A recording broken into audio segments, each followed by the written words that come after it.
On this Tuesday night, Canada's inflation rate deflating. What's fueled the slight drop? Food prices, though, are still rising. There comes a point where it becomes frightening. And what it could mean for interest rates. Sobering study on drinking alcohol. New recommendations on how much is too much. They were like, wow. And the evidence of the risks. A Montreal hospital's emergency, why nearly 100 nurses are threatening to quit tomorrow. Plus, saving Ukrainian culture. This war could have serious consequences. One architect's blueprint to protect prized and priceless monuments.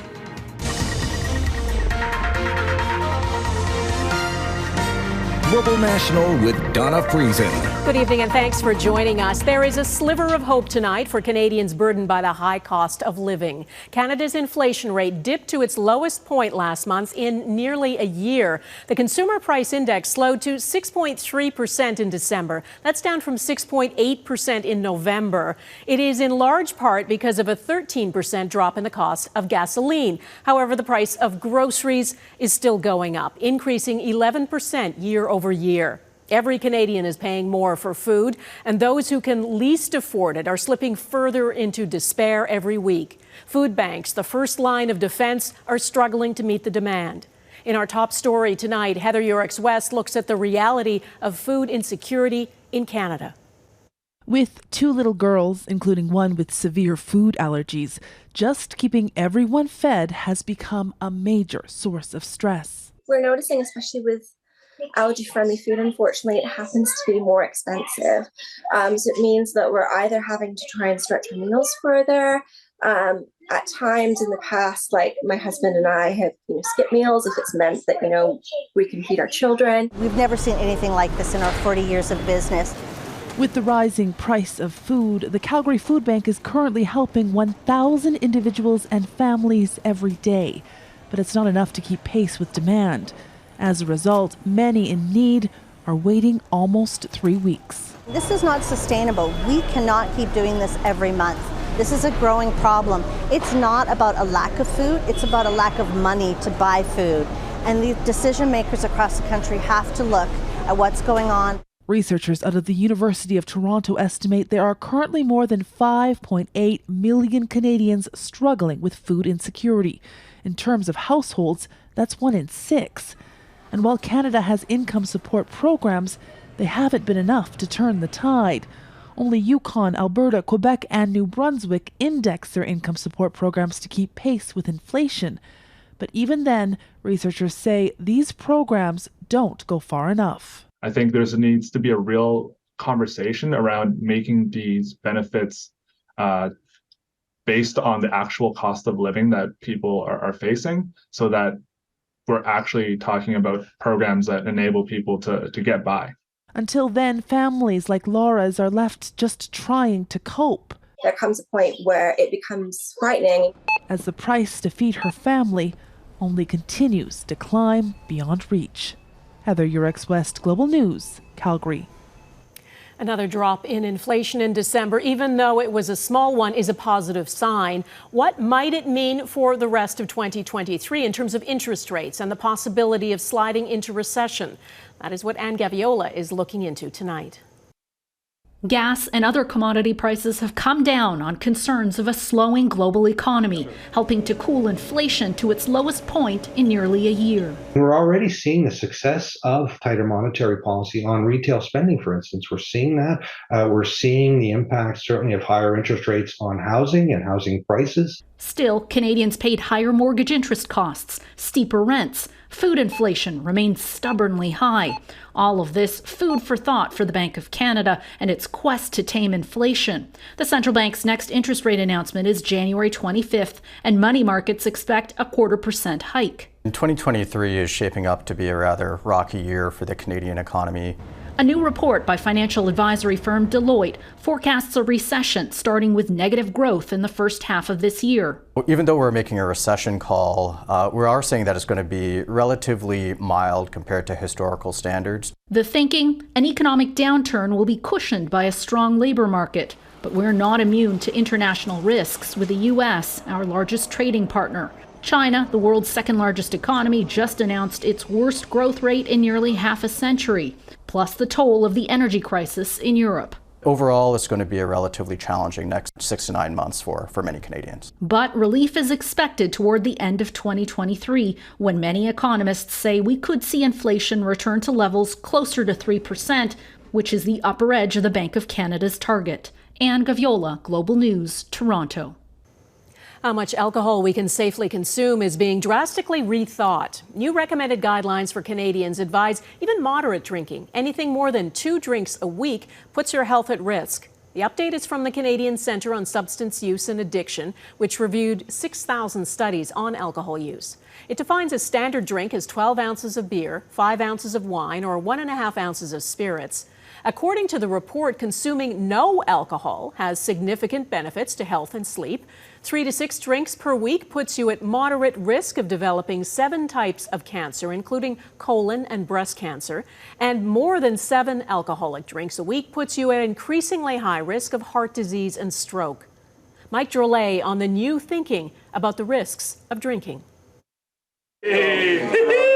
Whether it's at a bar, a sporting event, or party, alcohol isn't merely prevalent.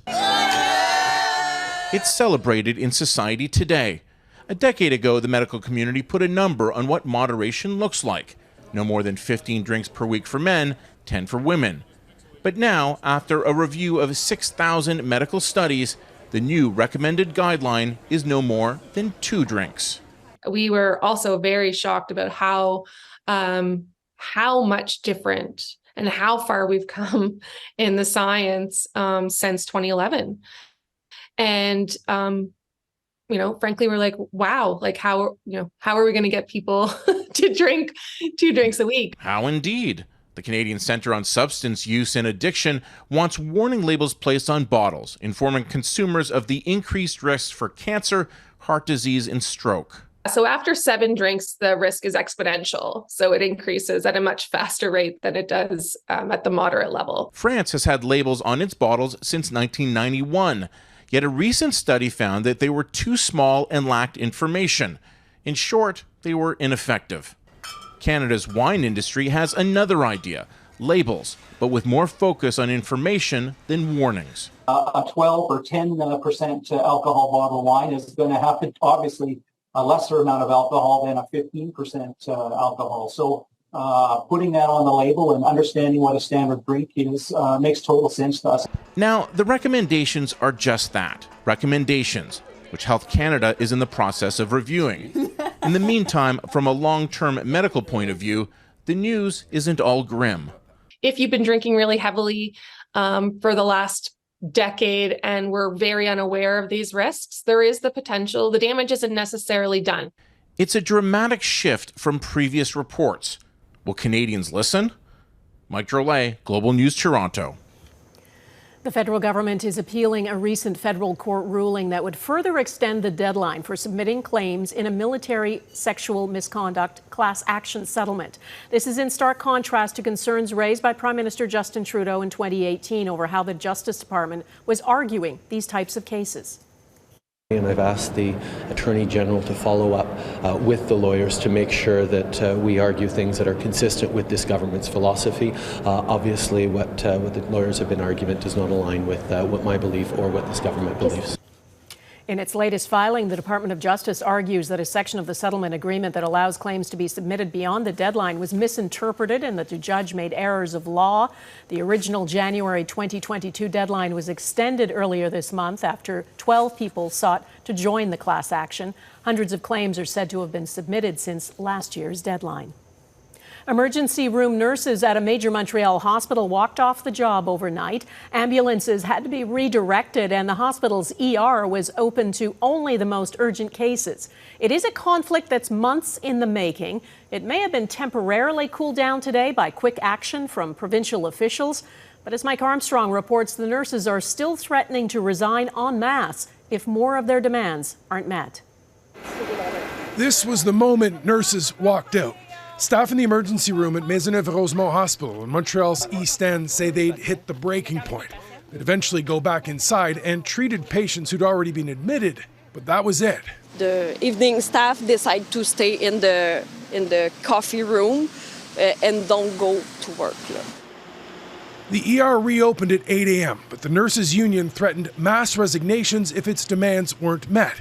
It said the overcrowded ER was a toxic work environment and called for the unit's manager to be removed, and it demanded an end to forced overtime. Nurses often show up for an 8-hour shift and are told they have to work 2 shifts back to back.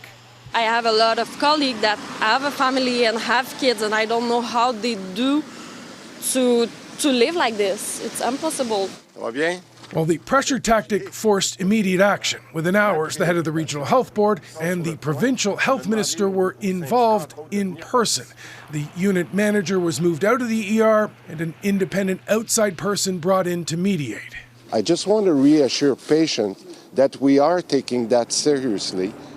The ER has 62 patients right now. That's barely over capacity. Over the last month, it's been running on average at 103%. It would normally be considerably higher. The issue for the nurses is staffing. They love doing their job, but it's very tough right now. There's not enough people and there's way too much mandatory overtime. Now, the waves may be coming from this hospital, but the problem is widespread. Often, nurses and other staff at other hospitals are forced to work 16-hour shifts. In some hospitals, you can have 15-20% of the staff working as mandatory overtime, it's not good. The health board hopes to reopen the ER fully. They are redirecting ambulances to give staff a bit of air. But critics say that's not a long-term solution. It's barely a short-term solution. Mike Armstrong, Global News, Montreal. Police in India have arrested and charged 2 men in the death of a family of 4 who died in Manitoba last January trying to cross the border into the U.S. A mother and father, plus their 11-year-old daughter and 3-year-old son, froze to death in a field while trying to walk from Canada to the U.S. during a blizzard. Police told the Times of India the family was reluctant to go, but the men, who police say acted as immigration agents, told them the stormy, cold weather conditions were ideal cover to cross into the U.S. undetected. The 2 men are charged with human trafficking and criminal conspiracy. Police say other suspects are wanted in Canada and the U.S. A search for unmarked graves using ground-penetrating radar at a former residential school in Ontario has found more than 170 anomalies. Wajashk Onegam Nation says what it calls plausible burials were found within cemetery grounds at the former St. Mary's Indian Residential School in Kenora. A news release from the nation says with the exception of 5 grave markers, the remaining are unmarked by any grave or burial markers. The site has been secured. Representatives are now meeting with the federal government to discuss the path forward. Bad news for a lot of people who booked vacations with Sunwing. The airline has canceled nearly all flights out of Regina for the rest of the winter because of what it calls operational and business constraints. In a release, the airline said the cancellations are effective February 4th, with the exception of a handful of departures. Passengers can travel from Saskatoon or Winnipeg instead or get a full refund. Sunwing had already canceled all trips in and out of Saskatchewan between now and February 3rd. The airline received 7,000 complaints from customers left stranded or delayed during the holiday travel season. An American political candidate behind bars. Coming up, the violent crimes he is accused of committing against his rivals.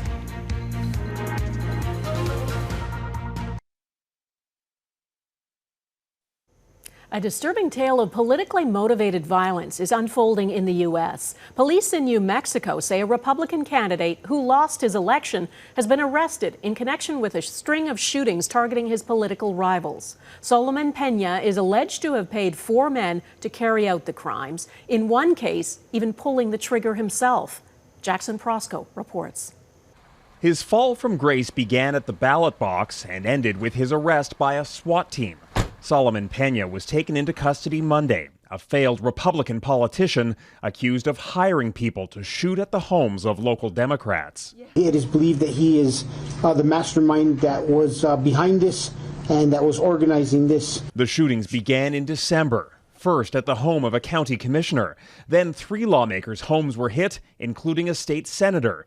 In that final case, police say Pena joined his hired guns and pulled the trigger himself.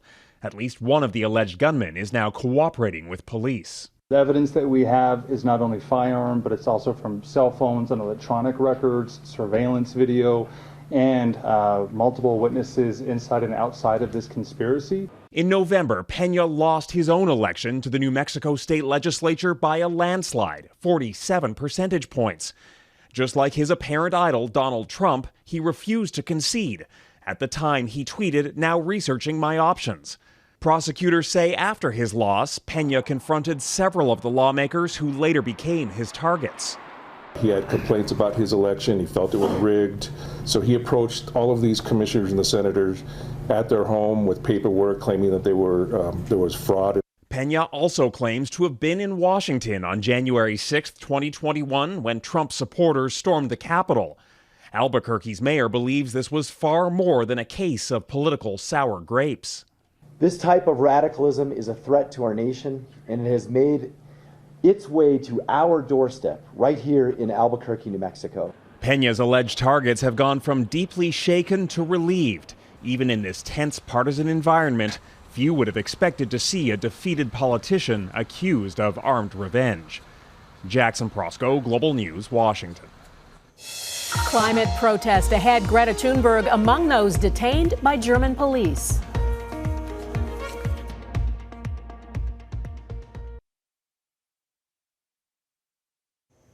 In Germany, climate campaigner Greta Thunberg was among a number of activists detained by police while trying to stop the expansion of a coal mine. Thunberg was carried away by officers in riot gear and was seen sitting alone in a large police bus. The climate activist has been supporting a protest over the demolition of a village in Germany to allow for the expansion of a huge open-pit coal mine. Activists believe Germany should not be mining any more coal and should instead focus on expanding renewable energy. Thousands have participated in the protests, which began January 10th. After having her identity confirmed, Thunberg was released. There is a demographic shift happening in China. That country's population has declined for the first time since 1961.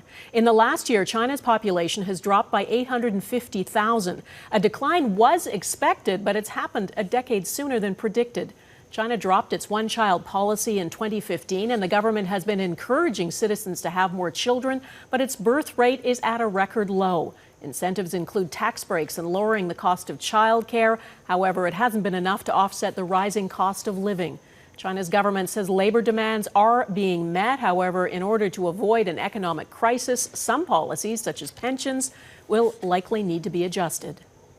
He has been ostracized by the film business in much of the world because he's facing multiple sexual assault charges. But Kevin Spacey was welcomed by the National Museum of Cinema in Italy last night and given a Lifetime Achievement Award. I'm truly blessed and grateful and humbled. Spacey thanked the museum at the sold-out event. He said he's glad it had the balls to honor him with the award. This was the highest profile appearance for Spacey since more than 20 men have come forward and accused him of sexual misconduct. On Friday, he pleaded not guilty in the UK to 7 charges of sexual assault. The trial for those charges, as well as 5 others, begins in June in London. Protecting culture next, how our Ukrainian architect is working to preserve Ukraine's heritage in case it's destroyed by war.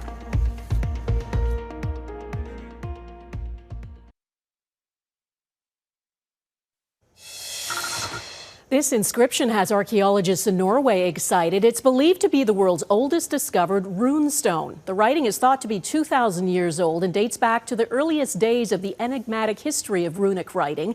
The flat, square block is sandstone, and it was found during the excavation of a burial ground. Runes are the characters used in Northern Europe from ancient times until the adoption of the Latin alphabet.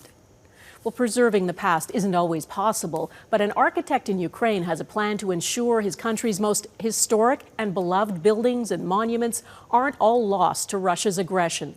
UNESCO believes at least 235 cultural sites have been damaged since the invasion began last February.